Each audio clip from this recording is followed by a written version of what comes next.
Good morning, everybody, or evening, wherever you are in the world, over in Sydney, Sunday morning.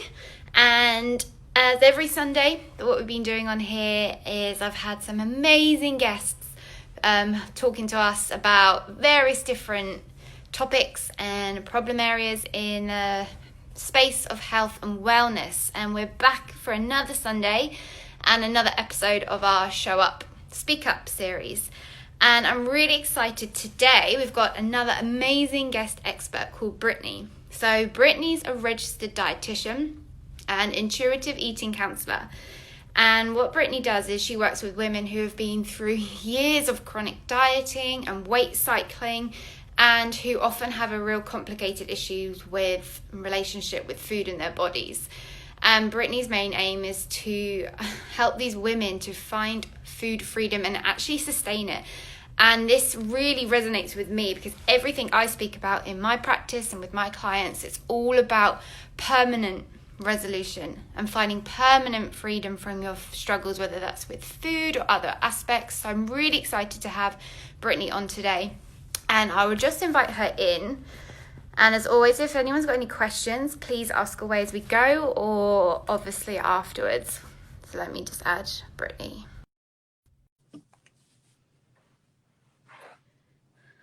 Good old technology. There we are.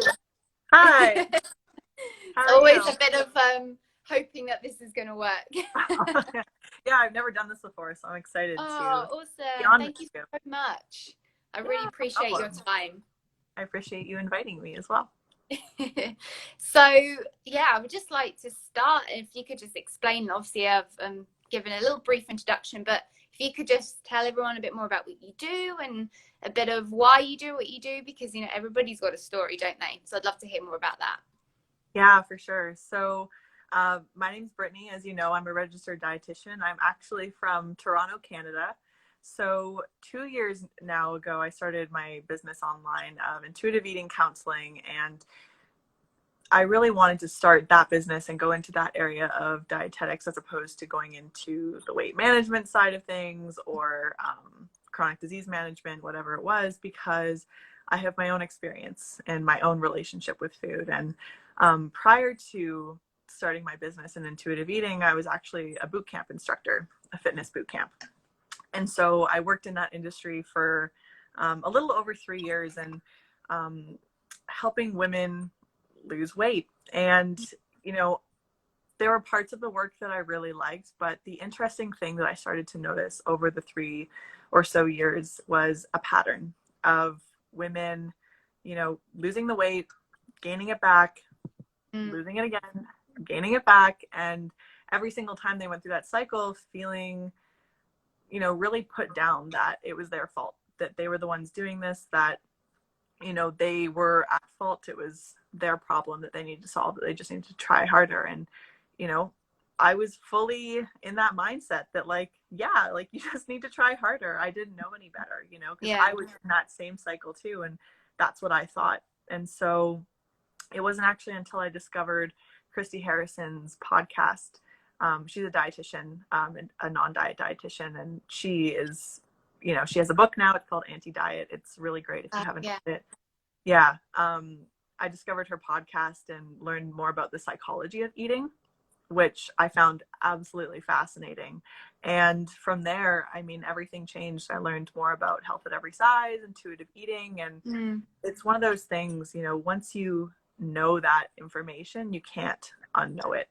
Like your whole world changes. It's just amazing. And, you know, it helped me in my relationship with food and helped me, you know, just move into a whole different way of living that wasn't so focused around my body all the time, because previously it was. And although, you know, I viewed it kind of as my hobby, doing fitness and nutrition and weight loss and all of that, like it wasn't really a hobby. It was all, and it took up so much of my time. It took up so much of my mental energy, so much of my brain space. And it was just, you know, that's not the way I wanted to live my life anymore. And so once I had all of this new information, you know, everything changed. And the way that I saw my career going totally changed. And yeah, it was this really amazing transformation. Wow, that's amazing, and I really kind of resonate with what you say there. Is that you found like the difference that made the difference to you, and Mm-hmm. that's now taking you on a whole new path. And that's exactly the same with me. You know, I struggled with food and my weight for a long time, and then found an approach that actually worked for me. And it changes something, doesn't it? And you suddenly start seeing things in a whole new light. It's interesting how just like one choice or one decision, like you said, to go down that podcast route and start looking at this woman who's, you know, teaching this undiet process, how that actually led you down a completely different path where, you know, before you never thought was possible. Yeah. Yeah. And the amazing part about it is, I mean, it's all evidence based. It's not like somebody just made this up and it was, Yeah. you know, they're like, oh, great, this is like a new thing. It's all rooted in science, which is the field that I'm in, dietetics. That's what it's really rooted in, is evidence based practice. And so, you know, I appreciate that this is a method and a way of eating that shows the long-term benefits for not only mental health, but physical health as well. We know that individuals who practice intuitive eating and who live an intuitive eating lifestyle and live by the principles of health at every size, they have better health outcomes than individuals who diet, you know, because when you're dieting and when you're following a set of rules that are really strict, you know, you can only follow that for so long before it ends. And what happens after that? You know, and so this lifestyle, it's, you know, geared, of course, at undoing the rules that you've learned and the rituals around food that come with dieting, and, you know, healing your relationship with exercise as well. And eventually working towards a place where you can incorporate nutrition and health enhancing behaviors into your life, but from a place of balance and a place of intuition, as opposed to just, you have to do this, because that doesn't work for a long period of time. I feel like with that, the shoulds come into that, you know, things that you should be doing. I should be eating this. I should be working out. Another real thing with the shoulds, that word, I tried to ban it from my vocabulary, but that, you know, the whole dieting culture and everything brings up this pressure that I feel like it's like an internal pressure, and this way of being like, you should be able to do this. You should try harder. You know, all of those start creeping in. Is that what you find with people that you see? Oh yeah. There's a lot of shitting all over yourself. One of my clients said that to me. I thought that was so funny. But it's so true. Like, if you listen to yourself just talk about food or exercise, often there are so many shoulds that come in. And so, you know, what I like to ask my clients is, well, do you actually want to do that? Do you actually want to? Because, you know, sometimes you do and sometimes you don't, but it's important to listen to that, because when you're forcing it so often and just continually telling yourself you should, you're ignoring what your body is telling you, and eventually something's going to give. And when you're shoulding so much all over yourself, you're going to hit a wall and you're not going to want to do it anymore, and it's going to turn into this all or nothing sort of mentality, which is what I see so often with people. Either they're all the way on or they're all the way off. And what are some of the other kind of mistakes, or however you want to call it, that you see the clients that you work with making? We talked about, you know, the blame game, blaming yourself, the shoulding. Is there anything else that you see that comes up quite a lot? Yeah. I mean, I think with the shoulds, and it's important to look at where they're coming from. And often they're coming from that diet mentality place. And the biggest mistake, I guess I want to say, that people make is, you know, they're allowing themselves all foods. They're trying to go for that unconditional permission, which is one of the foundations of intuitive eating. But they still have that mental restriction going on. They're still, you know, saying, okay, well, I can have this, but only this much. They're trying to eat in moderation. So I want to say, and I do not love the word moderation, because it essentially means that you can have this, but only so much. There's a limit. Yeah, it's like another rule, isn't it? That's how it's another rule. Yeah, totally. And so that idea of restriction can come back in and keep you stuck in the same place in your relationship with food, because when there's that idea of restriction, you know, it creates that pendulum swing of, on this side we're restricting, on this side we're binging. And like back and forth and back and forth, and we just want to be in the middle, hanging out where you can have some pizza with your friends on a random weeknight, a spontaneous outing, and it doesn't throw you for a loop. It's just a meal, you enjoy it, you don't feel guilty for it, and you move on. Yeah. That's the goal. Yeah. And so, yeah, I think one of the biggest mistakes I see is, having that mental restriction still hanging around without even really realizing it, because you've been conditioned to be in it for so long.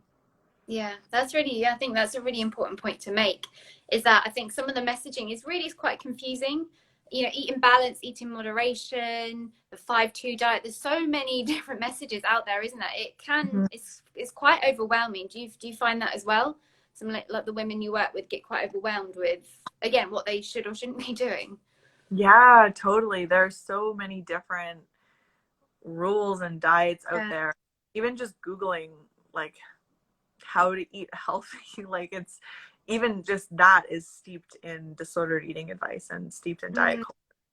And so it gets really confusing for people. And what I always say is that nutrition for the general population, if you don't have any health conditions going on, like if you don't have, diabetes or kidney disease or liver disease or whatever else it is, nutrition should be really simple. It shouldn't be complex. It should be, go back to what you learned when you were a kid. Yeah.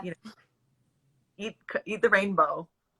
Include a variety in your diet. It doesn't need to be crazy. It doesn't need to cut out all of these things or limit all of these things. It should be just everything in balance. Yeah, simple. And again, we get caught up in the complexity, but like you said, actually just strip it right back and keep things really simple. And I think especially with the ladies that I see, they feel like they need to be doing everything and trying all these different things, and and half the reason is just you got to strip back those layers and kind of start from scratch again. And again, like simple things sometimes are the best. Yeah, totally. Nutrition should be easy. And it shouldn't stress you out. It shouldn't cut out the favorite foods that you love to eat, that bring you joy, that you have memories tied to it. It shouldn't be complicated. It shouldn't have to be organic or non-GMO or any of those labels. It just can be food. Yeah, food is food. Food is food, whether it's fresh or canned or frozen, it's all good. Yeah, perfect. So where do you even start? So say someone comes to you and they've been stuck with dieting for years on end and they want to let that go, but they're scared. Where do you even start? What were the first things that you would even do? Yeah, so some of the first things that I would do with somebody who comes to me fresh off the diet boat is starting to work through their food rules. Okay. And so one of the things that I really like to do with my clients is kind of, go through a typical day and ask them not about what they're eating, but how do they make food decisions? And so, how do you choose what you have for breakfast? Where did that come from? Where did those ideas come from? Do you actually like that? Yeah. Does it fill you up? Does it keep you full? Do you even eat breakfast? And if you don't, where did that idea come from that you shouldn't eat breakfast? Just going through kind of their day, or on a weekday and on a weekend, and how do they make their choices around food, and just getting to the root of how they even decided that. Because although that's not going to uncover all of the rules, that's a really good starting point for figuring out, okay, so how do you actually decide what you're going to eat and what's acceptable, what's unacceptable? If you are having this for lunch, how would you feel if you had something else? Does that stress you out? Does that give you anxiety? If so, where did that come from? Yeah. And a lot of just unpacking the relationship with food. That's often the first place that we start, is really in food. And, body image as well is, of course, really important in the relationship with food, because we don't just start changing the way that we're eating for no reason. We do it to change our bodies. Yeah. And so, of course, there's some body image stuff going on behind the scenes of all of that. And so while we're doing the food work, because it's really practical, it's very, okay, try this, try doing this. It's really, you can just take away homework and do it. Whereas with the body image piece and the mindset piece behind food freedom, it's a lot more of the mental work. It's a lot more of challenging beliefs. The food stuff is too, but really with the body image piece, it's, working towards neutrality, being more aware of your thoughts, creating new beliefs around your body, and starting to, undo some of those lessons that you've learned that your body is not good enough. Yeah. And I love actually that you mentioned body neutrality. Mm-hmm. Is that something that you kind of believe in? Because I know obviously we've got body positivity and that whole movement, and I'm very much always like thinking body neutrality in a Yeah. way, because I definitely feel that this body positive works really well for some people, but it also can be quite a lot of pressure to feel Mm-hmm. that, you know, you have to love yourself all the time, or whatever, you know, whatever people necessarily think that means to them. So I'm very much a neutrality person, realistic. Is that what you kind of work towards as well? What's your thoughts on that? Yeah, body neutrality is always what I strive for with my clients, because you're right, body positivity, you know, it can be too far-fetched Yeah. for some people. It can be just too much, and the overwhelm of all of that, the idea that they have to love their bodies is like it makes them just not want to go further. Yeah. It makes you freeze, right? And so the idea of neutrality, and you don't have to love your body, you don't even necessarily have to like it, you just have to accept that you have a body. Yeah. And that body is helping you get through life. It's helping you go to work, it's helping you hug your spouse, it's helping you, you know, play with your children, whatever else it is. Your body is there to support you. And so a really big tenet of that, because sometimes even acceptance can be really tricky for people, is just working on respect, body respect, and respecting that your body needs to be fed enough. It needs to eat a variety of food. Your body needs to be clothed. It needs to be comfortable. And working on that from a very, very basic level helps to build that trust that eventually allows for acceptance, and then later down the line allows for love. Yeah, and it's a scale, isn't it? It's definitely a massive, like, and it can be a long process. And I like that you put respect in even before acceptance. Yeah, for sure. And, you know, it's not like a static scale either. It's not like you start over here with hating your body and you work through it until you love it always. It's, you know, sometimes you fluctuate throughout that scale, and some days you're going to love your body, and some days you're just going to have to respect it on a basic level. Yeah. You know, on those bad body image days, sometimes all you can do in that moment is literally just respect it. And I love that you also vouch for that, because it's kind of an unrealistic thing for every single day to look at yourself and love yourself. Because even I have days where I'm bloated and I wear a big baggy jumper, and I'm exactly in that phase where I just appreciate my body for what it is and respect it. That's it today. That's all I can do. But that's okay. Yeah, exactly. Sometimes that's all you have in you. Yeah. And that's okay. That doesn't mean that you've backtracked. It doesn't mean that you're not making progress. It doesn't mean that you've failed, anything like that. It is what it is on that specific day. And, you know, maybe tomorrow you'll feel differently. Maybe not. But just going back to that super basic, taking care of yourself is the most important thing. For sure. And with intuitive eating, again, that's for some people that can seem quite overwhelming thing if they've been stuck in the dieting world for so long, to go from that to intuitive eating. How would you start that process? Because again, that's a process in itself, isn't it? Yeah, and it's highly individualized, which is why if you can, I would so recommend working with somebody on moving through the intuitive eating process, the food freedom process, because it can be tricky and you might not know where to start, and it can be challenging to figure out, okay, what pieces do I need to work on? What pieces have I mastered? What pieces can I move forward with? But having an outside objective person to see you through that and say like, okay, hey, no, I think we need to work a little bit longer on this. Like, let's, you know, stay here.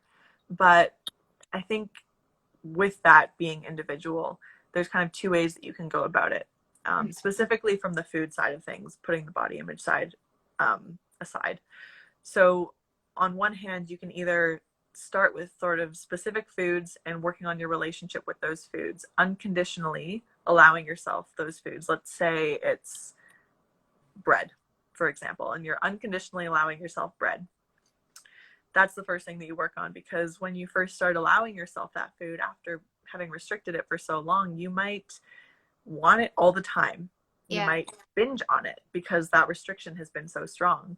And it might be the only thing that you want to eat for a while, and that can be really overwhelming for people. And so by focusing on sort of one food at a time and working through that process, it allows you to normalize that food and have it just become food, where you can either take it or leave it. You can ask yourself, do I actually want that right now, or do I want to have something else? And you can decide from a place of, what is my body telling me? The other Yeah. side is just unconditionally allowing all foods and trying to really remove those bad and good labels and put everything out on the table and go all in, essentially, and whatever comes with that. But there's no right way to do it. Yeah. Everybody's different. Everybody has a different comfort level. Typically, if someone is okay with it and feels trusting of me that I can lead them through that process, I'll say, let's put all foods on the table as much as possible. And typically there are going to be some foods that are, you work through really quickly and they normalize really quickly and it's not a big deal. And there's still going to be ones that are tricky, but by putting it all out there in the beginning and just unconditionally allowing everything, it allows you to move through that process a little bit faster, I want to say. As you can imagine, instead of just picking one food and then another and another, just going for it. Yeah, I definitely feel for some people the whole concept might be overwhelming. So like baby steps sometimes is the best way to build confidence. And I think there's also that, like you said, that fear of, if I allow myself, I'm gonna binge on it. And there's that fear of, okay, intuitive eating may equal me just like literally not being able to stop. Do you find that crops up quite a lot when people, come up against these like perceived scary foods, that the expectation versus the reality is different? Yeah. And so, I think a lot of people who are against intuitive eating will say, well, if I just eat what I want all the time, I'm going to be so unhealthy and I'm going to gain all this weight. And, that's maybe true, but intuitive eating isn't about just eating what you want all the time. It's about listening to your body. And yeah, sure, paying attention to, what do I want and what sounds good, what am I craving right now, what would feed my soul, but then also listening to your body and saying, okay, what does my body need right now? If I asked, what would my body say she wants right now? What would help her feel good and help her feel fueled? And how can I put that together with what I want to create a meal or a snack or whatever else it is? But definitely in the beginning phase of intuitive eating, sometimes you might binge. Sometimes you might eat past fullness, and that's not a failure. That doesn't mean that you're not able to listen to your body. It doesn't mean that you're not listening to your body. Actually, that is listening to your body, because you've been restricting for so long. And so your body is screaming at you like, I need this food. I want this so badly. And it doesn't trust you yet that you're not going to only allow it for that specific time that you're eating it. It doesn't trust that you're not going to then turn around and say, okay, we're back on a diet. We're restricting this again. Yeah. I'm going to underfeed you again. Your body doesn't trust you. And so when you are in that first phase, it can be scary to feel out of control and to let yourself be out of control. But by doing that and continuing to allow yourself and working on that guilt after meals and just going for it, that food is eventually going to be food. And sometimes you might want the brownie. Sometimes you might say, not right now. I can have it tomorrow. I'm not really hungry right now, or I don't really feel like it right now. It doesn't sound that good, or it doesn't look that good. You can actually just tune into what your body is telling you and find balance through it. It's like, you're wanting what you can't have, and then, like with kids or dogs, when you actually allow them, it just loses its shiny appeal, doesn't it? I guess the same with food. Totally. It's normalized. It's just food. Yeah, that's simple, but food is just food at the end of the day. So how could people find you, get in contact with you? Have you got anything going on at the moment? Obviously, if people wanted to ask you more about this process, etc., what's the best way of finding you? And obviously I can share everything on here as well. Yeah, so right now you can just find me on Instagram. My handle is the Food Freedom Life. And right now I'm actually creating a body image course. So it's designed to be a course that's really going to help you through that first part of your food freedom journey where you are stuck. And a Hmm. lot of where people get stuck is the body image piece. You know, they want to move forward in their relationship with food, but they're fearful of gaining weight. And so this course is really going to work on addressing that fear of gaining weight, how to get unstuck and help you create your vision moving forward so that you can start to find body acceptance and respect and heal your relationship with food. Oh, So it's awesome. going to be a jam-packed course. I'm super excited for it. If you want to, for anybody listening, if you want to get on the wait list for the release, which is going to be in a couple weeks, the link in my bio is the link to that. So I would love to have you in the course. Yeah. Yeah. Yeah, so needed as well. And yeah, so a couple of weeks time, and yeah, I'll send all the links so people can find you on your profile. But just want to say thank you so much for today and sparing your time. That was amazing. And yeah, hopefully we can stay connected and join up again in the future. But thank you. I really appreciate it. You For shared sure. You're so much welcome. value. Thank you so much for having me on. I love doing it. It was fun. Yeah. Perfect. So yeah, anybody's got any questions, drop me a message or Brittany, and we're happy to help. And yeah, I'll share your upcoming course and your links so everyone can find you. But thanks, Brittany, and we'll definitely speak again soon. Thank you. Sounds good. Awesome. Thanks, guys. See you Take care. soon. Bye.